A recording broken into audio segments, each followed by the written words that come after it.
What does it take to revive a company, sell millions of books, and embrace technology to unlock the wisdom of the world? Well, my guest today, Eric, he's the CEO of Scribe Media, and he's also a wildly successful author. But I want to learn more about his journey from Silicon Valley enthusiast to best-selling author and CEO. Trust me when I say his journey is nothing short of inspiring. And I think his story also offers a fresh perspective on the intersection of publishing, technology, and entrepreneurship. So today we'll explore Eric's path to becoming an author, what motivated him to step into the CEO role at Scribe Media during a turbulent time, and his vision for the future of book publishing. Whether that be the rise of self-publishing and audiobooks, to the role of AI in transforming the way that books are created. Eric brings a unique perspective on how authors and businesses can connect their stories with the people who need them the most.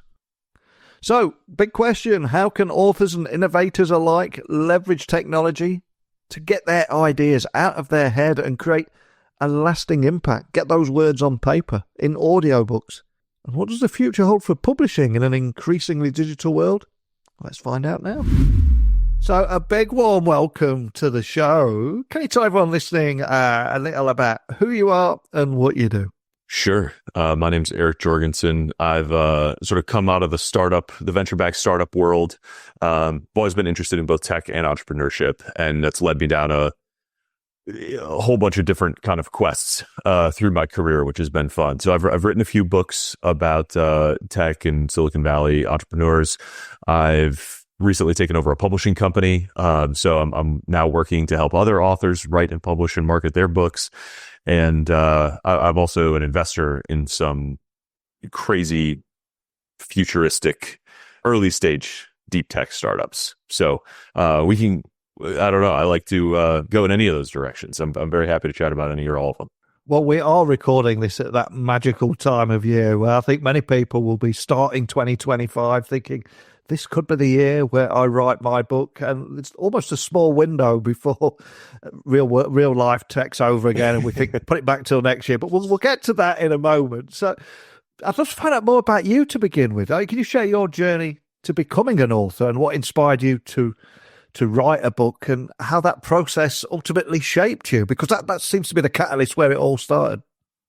Sure. I was very lucky to grow up in a house of readers. So we were surrounded by books. We always read as a family. I've always enjoyed reading, and, being early on Twitter turned into kind of doing a lot of blogging, and then blogging turned into writing this book. And the first book I wrote was called the Almanack of Naval Ravikant. And it was really, I didn't so much write it as build it. I'd been following Naval for years, and I learned a lot from him. And I thought that the wisdom that he was sharing on social media and through these interviews that he was doing sort of deserved to be in a book, and that readers would be better off for having been exposed to it. And I just believe in the medium of books and their ability to kind of reach people and be this very important, intimate experience that a reader gets to have. And so I set about building a book that I thought that I wanted to read and that I thought my younger self would want to read. And to my surprise, we've now had, I think 1.5 million copies sold, and I've given away another 4 or 5 million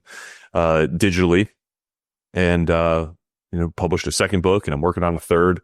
And I find it so rewarding to work on building something that I know is going to, outlive me and reach so many people and hopefully change some lives. And that's one of the reasons I invited you to join me on the podcast today, because I think there are a lot of myths and misconceptions around the world of self-publishing books. It's very widely regarded as it's great for your brand. It will make you look like the expert that you are, but you're not going to make no money from that. So as someone that's actually completely busted that myth, because you've sold over 1 million copies. What lessons did you learn from that whole process, though, publishing, marketing, and reaching the right audience? I assume there's a few mistakes made along the way, but what did you learn? Of course, yeah. I think I do not want to. I want to be very clear that my experience is an outlier, right? Most authors we work with, and we publish a few hundred books a year, aren't going to sell a million copies, and I never promise anyone that they will. Even the people that have a very credible case and write a great book, very few of them, sell even 100,000 copies. But as you point out, you can make, I always say a book does not have to make money to make you money. Yes. So a lot of the authors that we work with may only sell, or give away 1,000 copies or 5,000 copies. But if they write a great book that highlights their experience and really demonstrates their expertise and builds trust with their reader, and they get it into the hands of the right, 1,000 or 2,000 people, and those people become, their customers or their partners or their investors, then it can have life-changing impacts and be this sort of multiplier effect, this tailwind for everything else that you ever do for your entire life. And you notice that in go to any conference and look at the speaker bios. I bet half of them have author in their bio, and I bet it's the first or second thing in that bio. Even if writing a book only took that person 1 year and they spent 10 years building the company that they're known for. A lot of times people have this perception that you have to scratch and claw and get to the top of the mountain, and then you write your book in the 6 months before you die. And there are people who do that, but it's much more common actually to see the person writing the book as the inflection point of people starting to recognize them as an expert in their field, invite them onto podcasts, bring them to conferences, put them on stages. They become the person sort of known in that industry or for that particular thing. And writing a book is just an incredible way to do that. Still is, always has been. And self-publishing just really allows authors to have control over how they do it. They don't have to, convince a traditional publisher and an agent and an editor and all of that they're the person and then cede control over it. They can really use the book to build the business or build their career in a way that hasn't been possible before. And of course, fast forward to present day, you're currently the CEO at Scribe Media. So what was it that motivated you to take that role? And again, how did your experience as an author maybe influence your decision and indeed leadership style? Yeah, I mean, this is a company I have been a customer of. I use Scribe to publish my books, and I'm a huge fan of what they do. I think, the founders, Tucker Max and Zach Obrant. Tucker is an incredible author in his own right, one of the best-selling authors of all time, and one of the original sort of internet authors, I would say. And he started this company because he kept getting so many phone calls from friends about, struggling with the traditional publishing process or knowing that they weren't a fit for it, but they still wanted a book, and they saw this opportunity. And even more than 10 years ago now, Tucker sort of planted a flag in the ground and said, this is the future of publishing.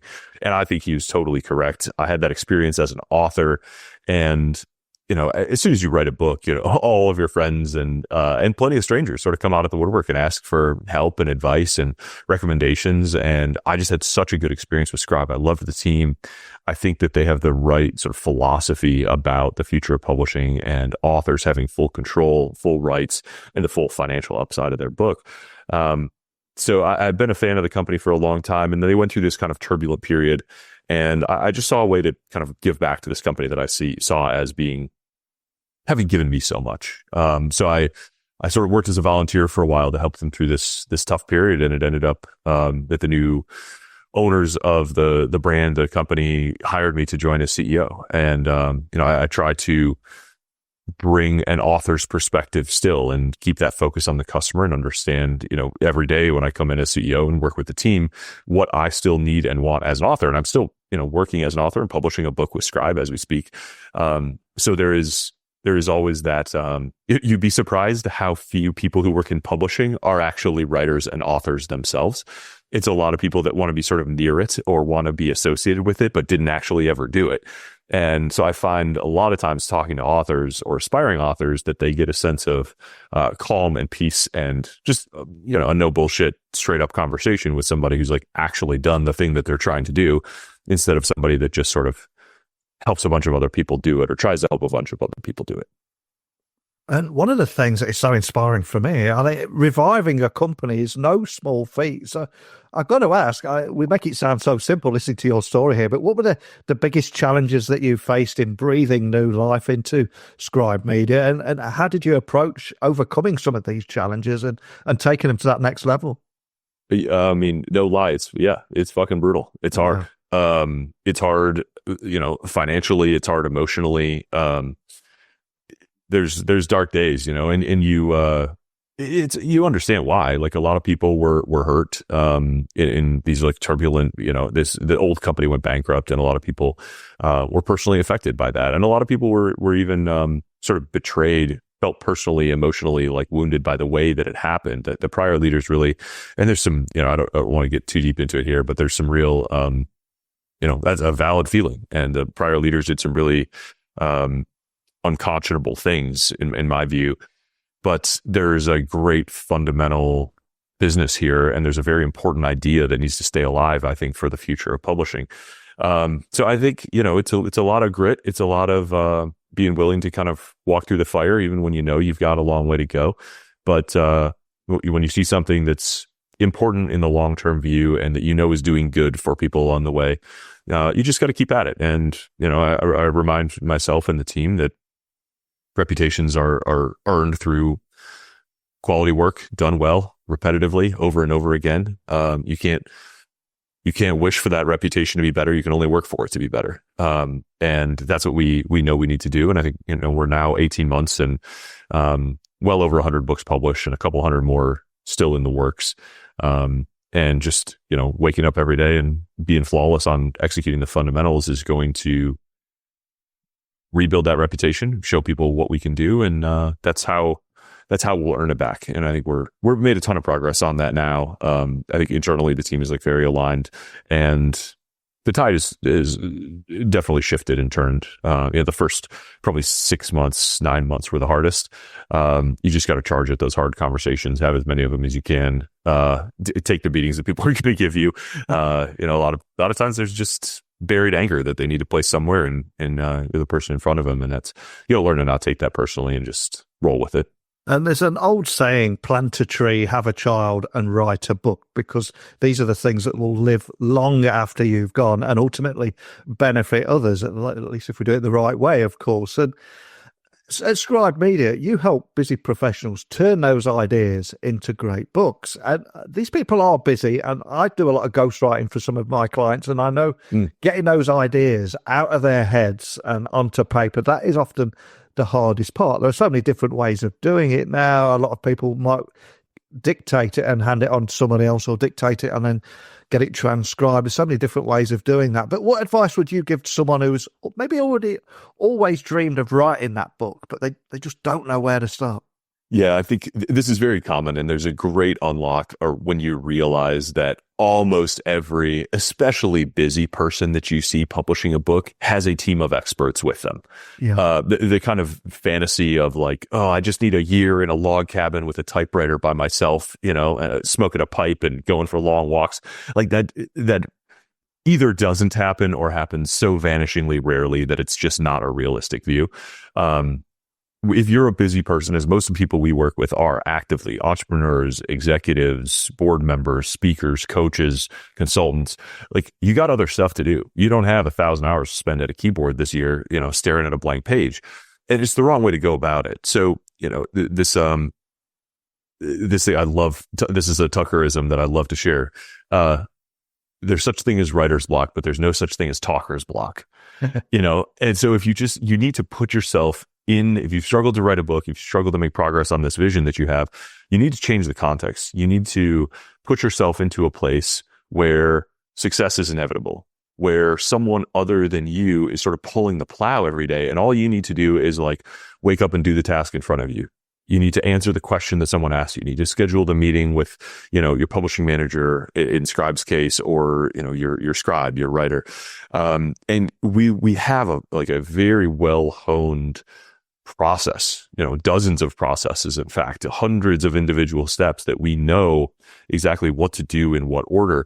And you just need to show up and do work that we try to make easy for you. If you can have a conversation, which all entrepreneurs, executives, coaches, speakers, consultants, they have already transformed hundreds of lives. They know that when they get up on a stage or sit across the table from somebody, that they can help that person, they can answer their questions, they can deliver a transformation. It's the exact same thing to do that for a reader.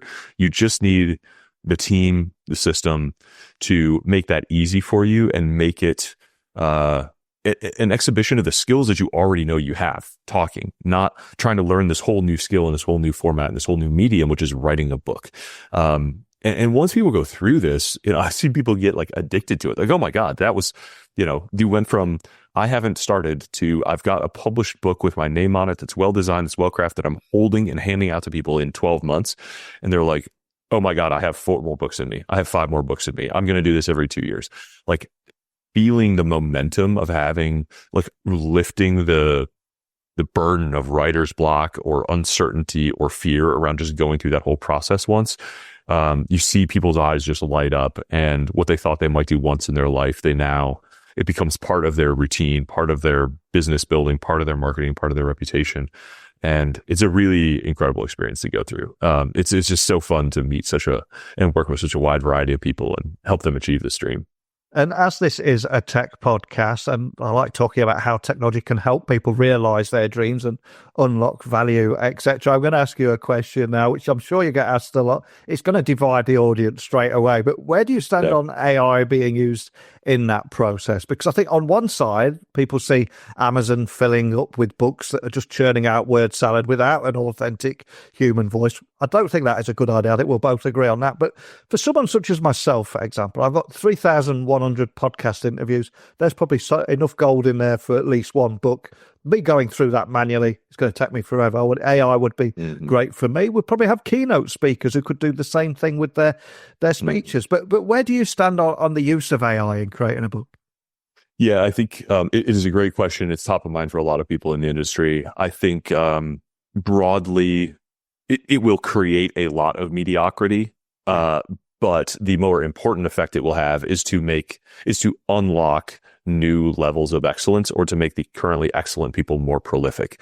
So I think the example you gave is a fantastic example, right? Like there are a lot of things that are unfeasible with manual effort that become feasible with AI, and a lot of book, I think, types that will emerge. I think it's a great partner, actually. It's a great critique, it helps you brainstorm a lot, come up with new ideas.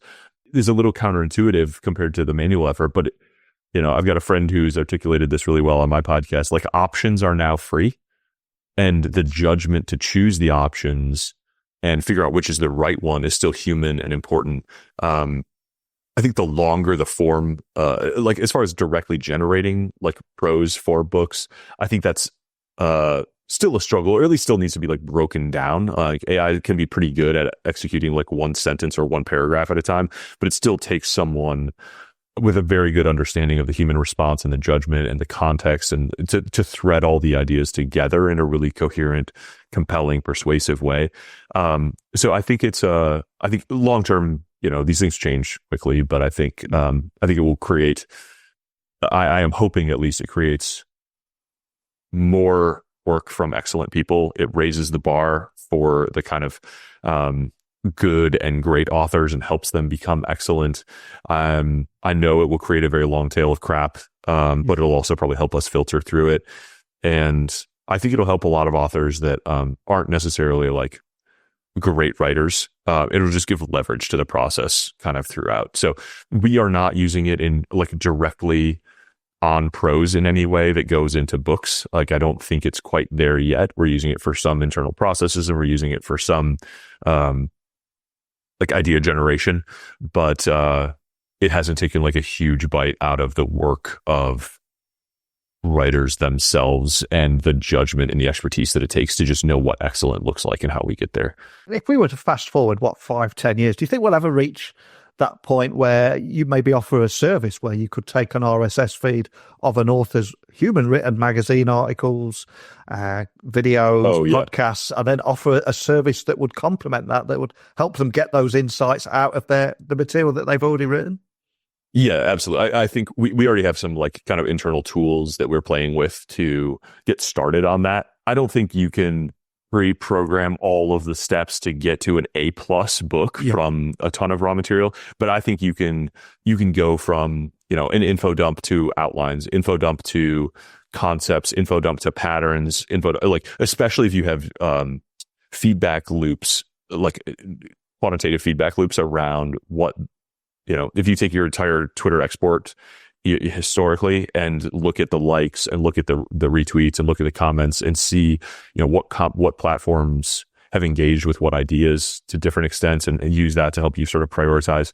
I think this is like to some extent manually what the secret behind some of, the best-selling books of the last couple of years, which mine and Morgan Housel's and James Clear, all of us are internet writers sort of first. And we have this sort of quick feedback loop with, our newsletters and Twitter, blogs and stuff like that. And then the ideas that are sort of validated as resonant and interesting make it into books. And those books then resonate with a lot of people and get recommended and get referred and continue to grow. So I think, your intuition around, hey, there's a lot of information out there. How do we extract signal? How can we collect data that helps AI extract signal? And will AI help us do that?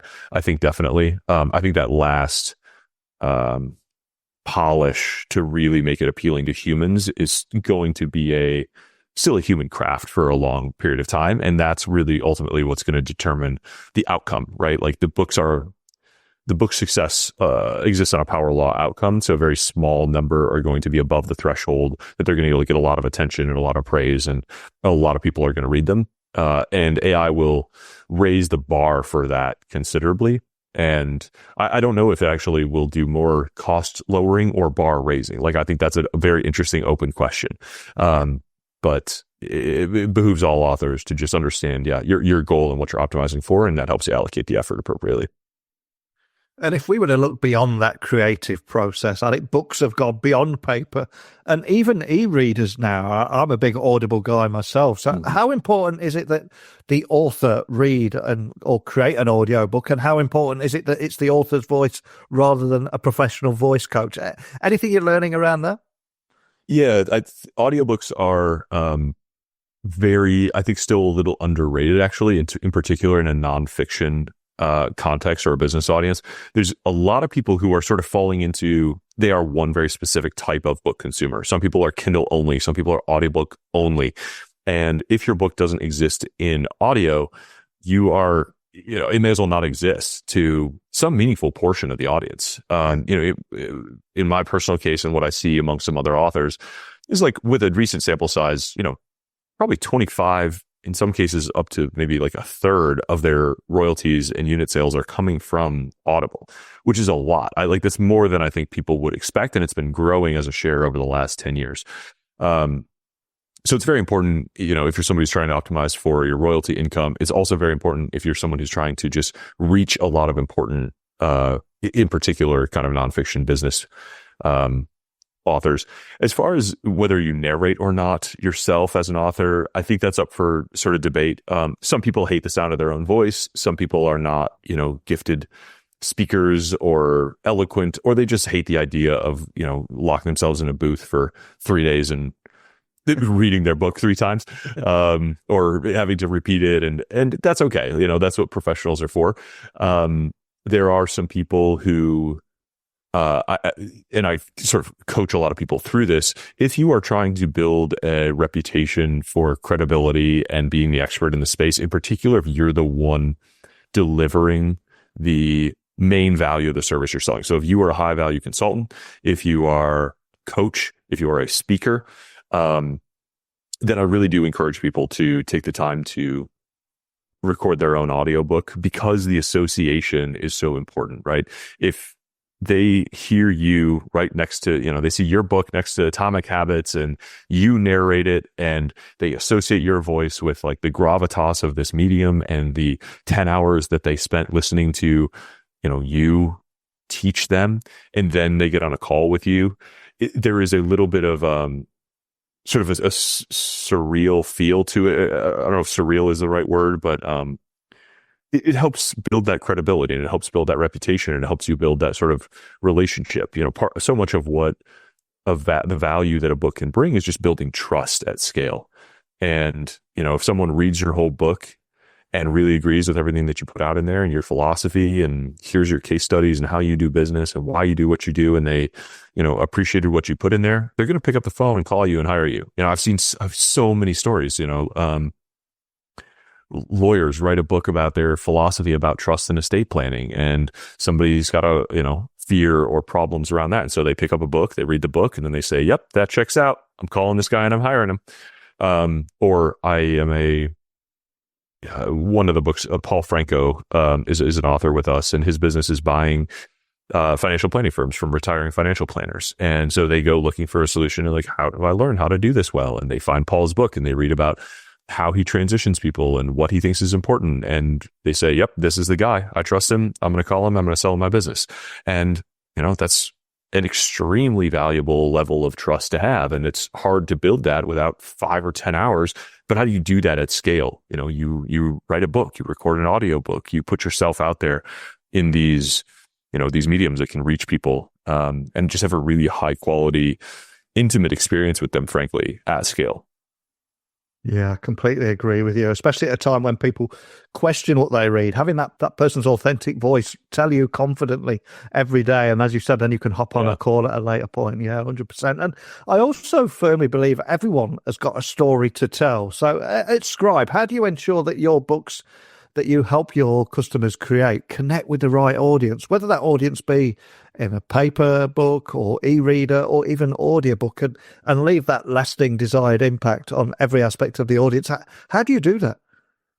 Yeah, I mean, we've got a pretty well-honed system at this point, and different authors struggle with it to different degrees. But from the very, very beginning, we put authors through a little bit of an exercise, a reflection, and have them put down on paper, a lot of their vision about who their reader is, very, very specifically. What transformation, what problems are they having?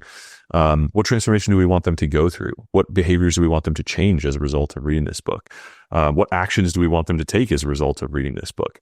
There's a very, and there's no wrong answers to that, but it really helps craft the approach to the book and who we're talking to. And one of the advantages of this process and Scribe's approach is, we can target very specific problems that are important to the readers and important to the authors that might not, ever sell 100,000 copies. And that's totally okay. We're not trying to the traditional publishers are trying to optimize for like the maximum number of hardcover book sales. And we are trying to optimize for solving readers' problems and helping authors achieve their goals. And starting with that from the very beginning really changes how you think about your book. It pushes authors to be honest. It pushes them to, envision just writing for one person who desperately wants to hear what you need. And that it really creates a different level of honesty and intimacy, and a sort of tone change, a voice change, when you're not trying to write to a big, hypothetical audience that you don't even really know, but you're writing to a very specific single person. So we've got a pretty well-structured exercise for that. And it's one of the more interesting conversations that happens around the book early on. And there's a little bit of a creative collaboration that happens between, the writer and the author, and hopefully, the readers that we try to represent by having a seat at the table. And a lot of authors feel stuck, back to your earlier question about how to get started, because they don't yet have a clear picture of what the book should be. And they don't necessarily realize that, you don't need to know step 8. Steps 1 through 4 are designed to help you answer step 8. So if you're working with a good team and a good writer, you don't have to have the answer to everything. You just need to be willing to start engaging with the process and let the answers emerge. These action reveals information. And so if you just get started and you start on step 1, you start talking to people, you start talking about the book idea, you'll start getting feedback that helps shape it and helps your next steps sort of get revealed and get clarified. And that's part of the process. And before you came on the podcast today, I was doing a little research on you. And if we look beyond authorship and publishing, I was reading you've also explored utopian investing. Can you tell me a bit more about that concept, how it ties into your work, and what opportunities that presents for businesses and individuals too? Yeah, I like, so I've done some early stage, pre-seed and seed venture investing. And I think I find it so fun and so rewarding, like almost spiritually rewarding, to think about what the future, the far future, not just 20 to 30 years in the future, but maybe 100 years in the future. These are the timescales of like truly transformative mega cap companies. And it feels like living in a sci-fi book when you are meeting authors who are founders who are earnestly working on ideas that will make a huge impact over a period of decades, right? So I started as an angel investor, just investing in sort of friends' companies that I thought were likely to be successful. And once I started a fund and started reading, and I can take you through some of this list, but reading some of these like very optimistic, very futuristic looking sort of technologists, it really inspired me to expand my scope and look even further. And so now the sort of summary of who we invest in and what we look for is, our fund invests in obsessive geniuses building utopian technologies. And so, there may be a lot of money to be made in investing in sports gambling companies, but like, I don't actually think that that's particularly good for society. And so our investments have focused on, we've done this Allo Atomics, which is building fission microreactors at scale to drastically reduce the price of electricity. Some novel battery manufacturing with a new battery chemistry that'll increase the energy density of batteries and will help us electrify the economy, help us again reduce energy cost and expand the scope of robotics. Robotic prosthetic limbs that'll help people augment bodies when they're necessary, and improve their health span and lifespan. A recent one we did that literally on the face of it sounds insane, but I promise you it's a real thing that's going to happen soon. Asteroid mining. Most people, when they hear that, think that that's 50 years away, maybe more. I actually think we'll see successful asteroid mining missions in the next 10 years. And they'll launch, even sooner than that. And so these are the things, the future is coming as technology accelerates. The future is coming faster and faster. The changes are happening faster and the changes are getting bigger, and the frontiers that humanity is working on in every direction sort of feel a little bit closer. That's incredibly exciting and inspiring. And I think there's we have the potential to live through another industrial revolution, another 10 to 100x change in the abundance of the material world, which is a little bit mind-bending because most of us, in our lifespans have really only seen advancements in computers and software. But if you think of the 100-year lifespans that came before that, they were born using an outhouse and they saw a man land on the moon. They saw flight. Imagine living through the electrification of a country and going from, oil lamps to light bulbs and then appliances and then, TVs. There are more physical miracles that await us if we get our shit together, get our resources allocated the right way, fund science and engineering properly, and really support some of these crazy visionaries, which is I find so rewarding and so fun. You had me at asteroid mining. I'm going to be going down that rabbit hole a little bit later. Before I let you go, I always like to give my listeners a little bit of a valuable takeaway. So for anyone listening who's maybe aspiring to write their own book, what steps should they be taking to maybe just take that first step and begin turning that idea into a reality? And how can Scribe Media support them along the way? Anything you can share around that? Sure. We would love to have a conversation with you if you're considering it strongly. You can go to scribemedia.com and click schedule a consult to chat with somebody on our team. We work with hundreds of authors to do exactly this. A lot of people come in with nothing more than a vague idea that they might like to have a book, and we can help you shape that and move forward. There are a ton of free resources that we share. Our ethos as a company, not everyone is in a financial position to make the investment to work with a company like Scribe, and I totally understand and appreciate that. That's why we've written a book called The Scribe Method that shares everything that we know and what we teach authors. There's a very comprehensive blog. We have a podcast that we share a lot of the stories of authors that we're going through. And so whether or not you choose to work with us, whether or not you choose to start writing a book today, or try to get one out this year, there's something useful for you on scribemedia.com. Awesome. What's the name of your podcast? I'll add a link to that as well. My podcast is called Smart Friends. Smart Friends. Excellent. And one of the things I always say at the end of every podcast is technology works best when it brings people together. And when I think about writing a book, I think every single person listening to this has got a story to tell. And what I love about what you're doing is using technology to unlock the world's wisdom. I think your mission statement is we're obsessed with unlocking the world's wisdom. The absolute living and breathing what I talk about on this podcast. So just thank you for coming on today and sharing your story. Thanks again. Thank you so much for having me. It's an honor, and I couldn't agree more that, everybody has something to teach, something to share. I think books are this beautiful, sacred medium, and we are now in a place where, anybody and everybody can do the work to put their knowledge, their wisdom in a book and pass it on to the next generation. It's, of everything else we do, I think, books have a tendency to live on for so long. It's a miracle that we're still reading books from, 2000 years ago, and that we all as humans can make the effort to make that investment and pass it on to the next generation of our community, our industry, our family. It's a very, very rewarding thing to do. And it's my favorite thing to do. And now to be able to help other people do it is immensely rewarding. As we wrap up our conversation with Eric today, it's clear that his journey as an author and CEO exemplifies the power of storytelling and innovation, and the role of technology in that too. What are your thoughts on the future of book publishing and the role of technology? What it plays in unlocking the world's wisdom, getting those ideas out of your head and on paper? I'd love to hear your perspectives. Are you thinking of writing a book? Are you in the middle of doing it? Is something holding you back? Whatever it is, please join the conversation. Email me now, techblogwriter@outlook.com, X, Instagram, LinkedIn, just @Neil C. Hughes, wherever you hang out. But don't just hit follow. Please send me a quick message. Let me know you listen to the podcast.